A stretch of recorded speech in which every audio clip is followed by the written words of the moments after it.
तो सबसे हाथ जोड़ के माफी मांगत नहीं। हम एजा करीब 5 घंटा देरी से आवत नहीं, लेकिन हम लोग सुबह से चल ही रहे हैं, कहीं रुके नहीं है। चाय पीने के लिए भी चल ही रहे हैं।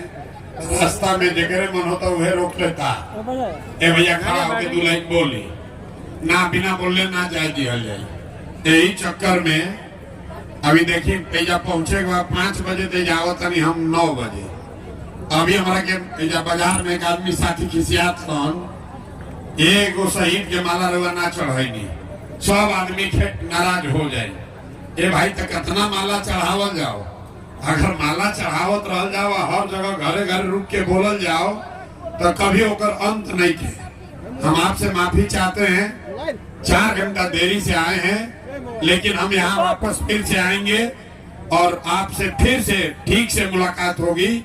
लेकिन हतना देर रुआ बैठल बानी तो रुआ के 15 मिनट में ये पूरा प्रयास के इस अभियान के बारे में आपको 15 मिनट में बताएंगे। हमारा इनाम है प्रशांत किशोर। हम नेता ना है, रुआ 4 घंटा से बैठल बानी, सोचता नहीं कि कोई नेता आई हम तो कहियन के भैया हमरा के वोट दे दो जा, हमरा पार्टी के वोट दे दो, हमने के आवल जाये तो हाई काम कल जाये, हाउ काम कल जाये और जीवन सुधार दिया जाये। तो भाई हम नेता नहीं है, वोट वोट नहीं मांगते। 3 बरस हो गई पैदल चलत, अभी साल भर से अब हम गाड़ी से चलता नहीं। एक से पहले 2 बरिस पैदल चलनी, गांव गांव गए, 5000 गांव में गए।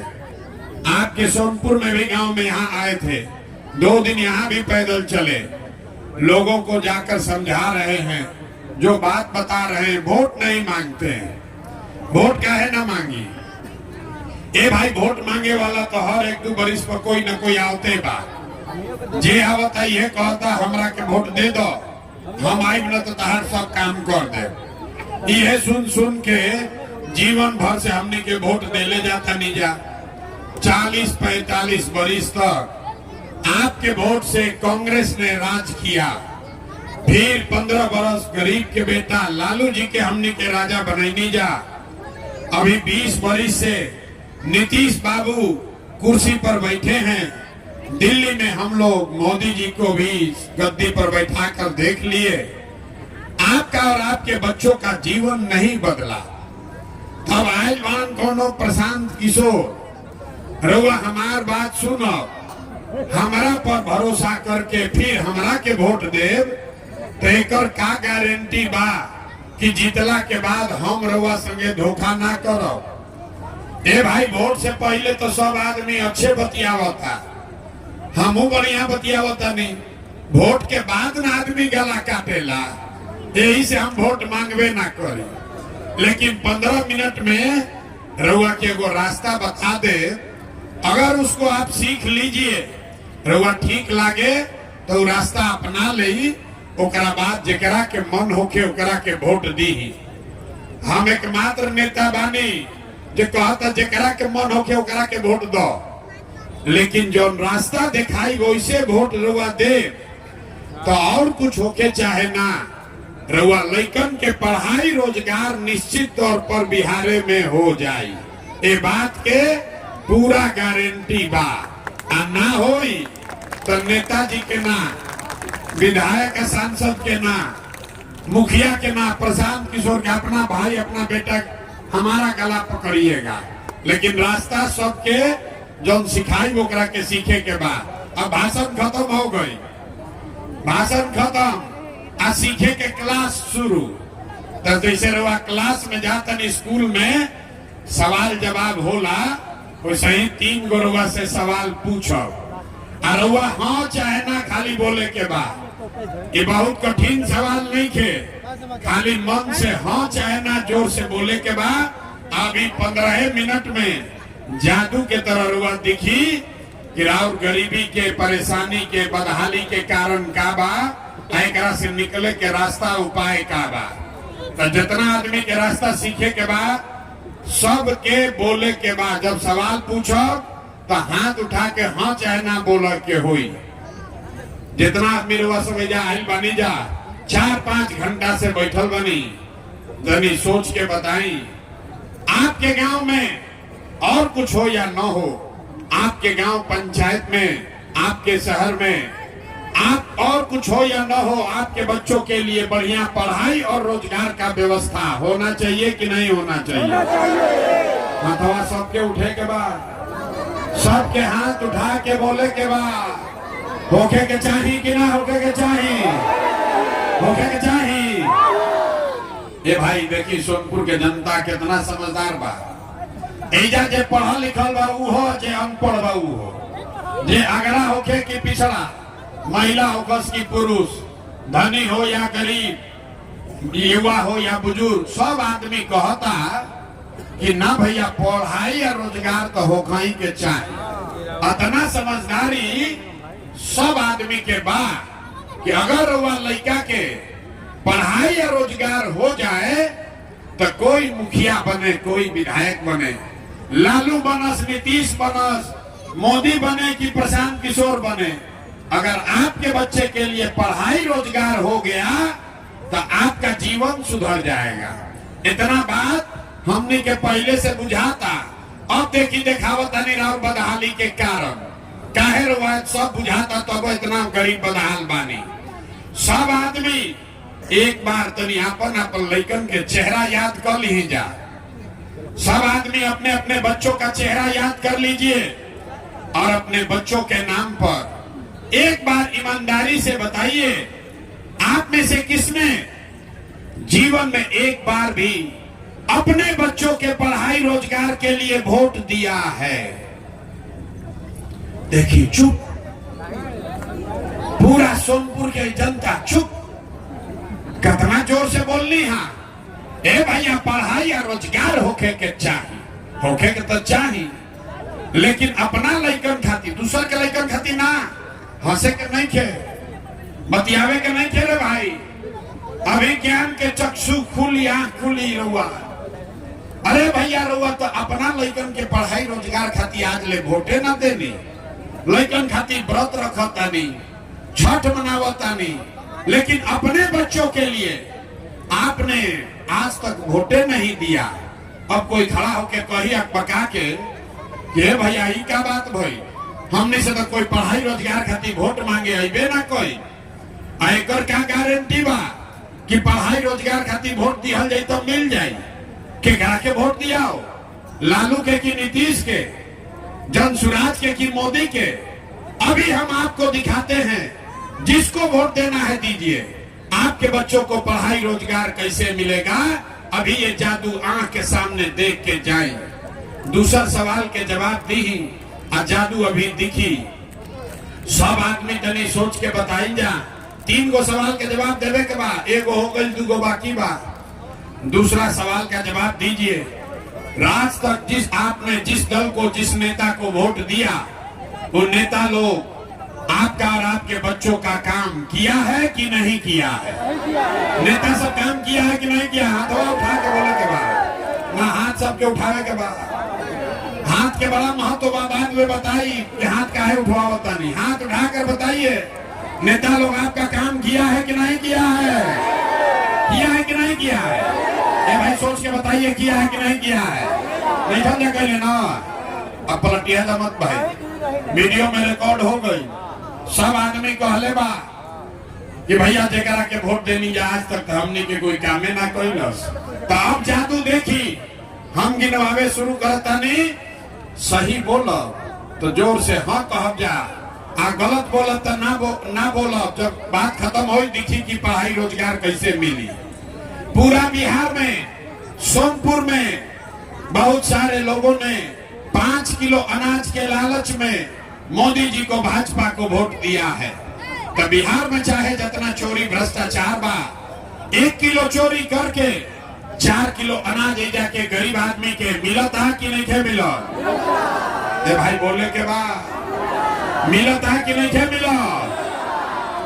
आपने हमने वोट दिया हिंदू मुसलमान बन के, सब हिंदू लोग कहल ए भैया हमार दशा कुछो होके पहले हमने के अयोध्या में राम जी के मंदिर बनने के चाहिए। तो आपन घर ना बनल, इंदिरा आवास ना मिलल, गांव में नली गली ना बनल, सोनपुर में छपरा में फैक्ट्री नहीं लगा, लेकिन आपके वोट के ताकत से अयोध्या में राम जी का मंदिर बना है कि नहीं बना है? ए भाई ए में बहुत आदमी कहल कि ना हम तो नीतीश के वोट दे, हमने के सड़क बिजली पानी चाहिए। लालू जी के राज रहे तो हमें बिजली सड़क ये सब ना रहे। लोग कहलन कि हमारा बिजली चाहिए। तो नीतीश कुमार के बिहार में इसी भ्रष्टाचार वाले राज में बिजली का बिल 1000 आए चाहे 2000, घरे घरे बिजली आया है कि नहीं आया है? ये भाई बोले के बाद हिलाई ना खाली बिजली आया है कि नहीं आया है? आपने हमने वोट दिया सिलेंडर के लालच में मोदी जी को। लोग कहा ए भाई हमरा तो सिलेंडर चाहिए, खाना सिलेंडर तो बनावल जाए। तो सिलेंडर के दाम 1000 हो कि 1200, घरे घरे सिलेंडर बटल बा कि नहीं थे बटल। बिहार में आदमी कहता है जी ही चाहे मर जाए, वोट देव अपना जाते वाला के। यहाँ आपने वोट दिया अपने जात के नेता को, कहा कि कुछ हो जाओ अपना जाते वाला के वोट दे। तो भैया राउर जात के नेता जौन बालन जीत के गईलन, आपके बच्चे के लिए पढ़ाई रोजगार का बात नहीं किया, लेकिन जाति का बात, जाति का गिनती जनगणना पूरा बिहार में कराया है कि नहीं कराया है? ए भाई जाति के जनगणना भइल बा कि नहीं के भाई? जोर से बोली भइल बा कि नहीं के भाई? ऐसा के आदमी के 2 बार हिलैला पर बोला था। ए भाई जाति के जनगणना भइल बा कि नहीं के भाई? आपने हमने वोट दिया मोदी जी का भाषण सुन के।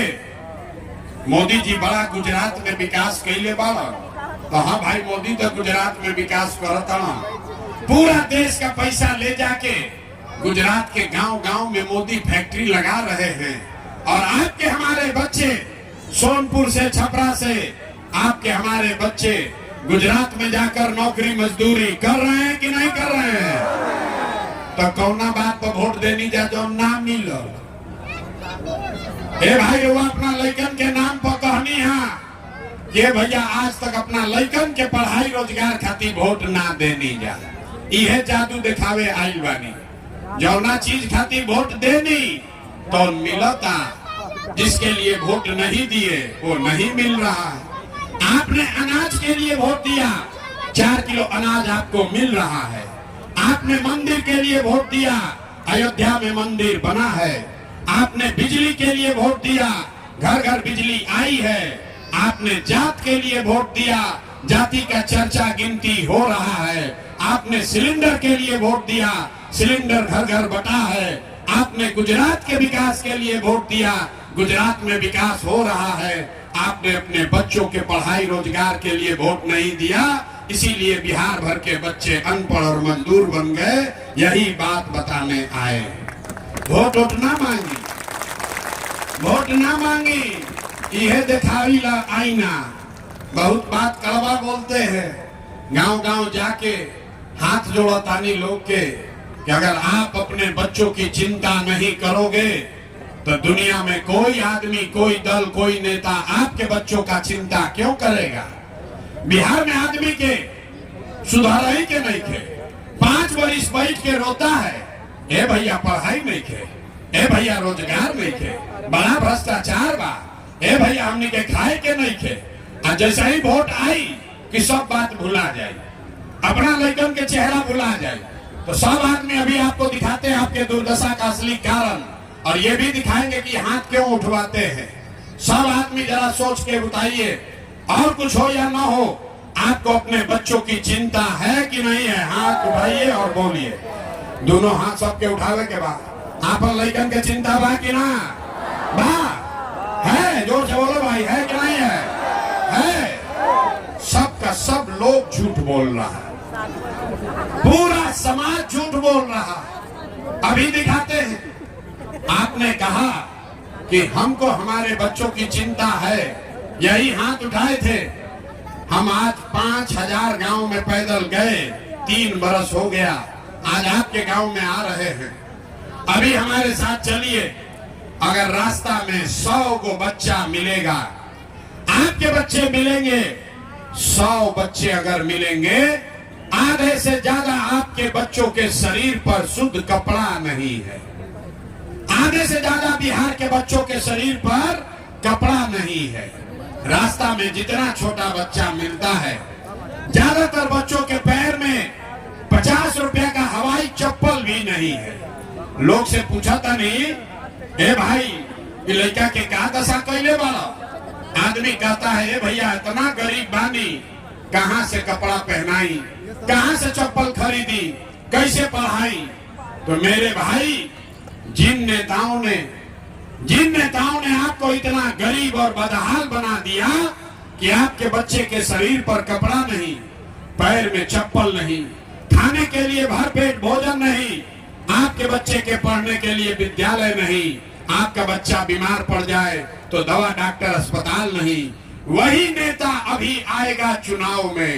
4 महीना में वो नेताजी अहन तो जौन हथवा उठवैले रही, इसी हाथ से जाति के नाम पर 500 रुपया लेकर मुर्गा भात खाकर दूधू को पाउच पी के यही हाथ से उस नेता का बटन दबाओगे और यहाँ कहते हैं कि हमको बच्चा का बड़ा चिंता है। अरे भाई, अपने बच्चों के नाम पर झूठ बोल रहे हो तो आप नहीं भोगोगे, आपका बच्चा नहीं भोगेगा तो कौन भोगेगा? कौन भोगेगा आप बताइए। यहाँ के आदमी को अकेले नहीं है। देखिए बच्चों की चिंता क्या होती है, लालू जी से सीखिए। लालू जी का लड़का 9वां पास नहीं किया, लेकिन लालू जी को चिंता है कि हमारा लड़का बिहार का राजा बने। हम ये बात कहता नहीं तो कुछ आदमी के बुझाला कि हम लालू जी के शिकायत करता नहीं। अरे भाई, हम तो लालू जी के तारीफ कर रहे हैं। लालू जी इतने अच्छे बाप हैं, बीमार हैं, लड़का 9वां क्लास पास नहीं किया है, लेकिन चाहते हैं कि बिहार का वो राजा बने। आप अपना दशा देखिए। आपका लड़का मैट्रिक पास कर लिया, आईए बीए कर लिया, उसको चपरासी का भी नौकरी नसीब नहीं है, लेकिन रउआ ओकर कोई चिंता नहीं थे। रउआ जात के झंडा उठा